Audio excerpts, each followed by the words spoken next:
சுதீஷ் சங்கருடைய இயக்கத்தில் வடிவேலு ஃபகத் ஃபாசில் இணைந்து நடிச்சிருக்கக்கூடிய மாரிசன் திரைப்படம் வருகிற ஜூலை 25ஆம் தேதி, அதாவது நாளைக்கு தியேட்டர்ஸில் வெளியாக இருக்கு. ஆர்பி சௌத்ரியின் சூப்பர் குட் ஃபிலிம்ஸ் இந்த திரைப்படத்தை தயாரிச்சிருக்காங்க. யுவன் சங்கர் ராஜா இசையமைச்சிருக்காரு.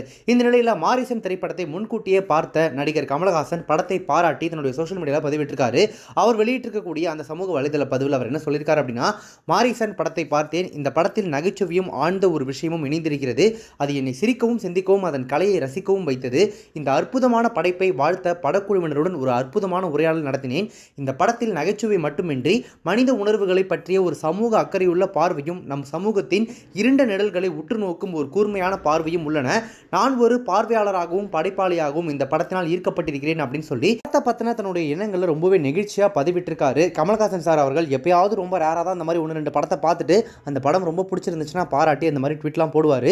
அந்த வகையில் மாரிசன் திரைப்படத்தை பாராட்டி அவர் போட்டிருக்கக்கூடிய இந்த ட்வீட் படத்தின் மீதான எதிர்பார்ப்பை இன்னும் பல மடங்கு அதிகமாக்கியிருக்கு. மாமன்னன் திரைப்படத்தை தொடர்ந்து ஃபகத் ஃபாசிலும் வடிவேலும் ஒன்னா சேர்ந்து நடிச்சிருக்கக்கூடிய இந்த திரைப்படம் இதுவரைக்கும் தமிழ் சினிமாவில் நம்ம பார்க்காத ஒரு கதைக்களமா இருக்கும். த்ரில்லர் ஜானர்ல அட் தி சேம் டைம் ஒரு ஜாலியான ரோட் டிராமா மூவியா இது இருக்கும் அப்படின்ற மாதிரிலாம் சொல்றாங்க. ஞாபகப்படுத்தி இருக்கக்கூடிய ஒரு அல்சைமர் பேஷண்டா வடிவேலுவும் ஒரு திருடன் கதாபாத்திரத்தில் ஃபகத் ஃபாசிலும் இந்த திரைப்படத்தில் முற்றிலும் மாறுபட்ட கதாபாத்திரங்களை நடிச்சிருக்காங்க. படத்தில் பத்திரிகையாளர்களுக்காக பிரத்யேகமாக போடப்பட்ட பிரீமியர் ஷோலையுமே மாரிசன் திரைப்படம் நல்ல விமர்சனங்களை பெற்று வந்த நிலையில் கமல்ஹாசன் சாரனுடைய அந்த ட்வீட் இப்போ படத்தின் மீதான எதிர்பார்ப்பை இன்னும் பல மடங்கு அதிகமாகி இருக்கு. நாளைக்கு இந்த திரைப்படம் தியேட்டர்ஸ்ல வெளியாக இருக்கு.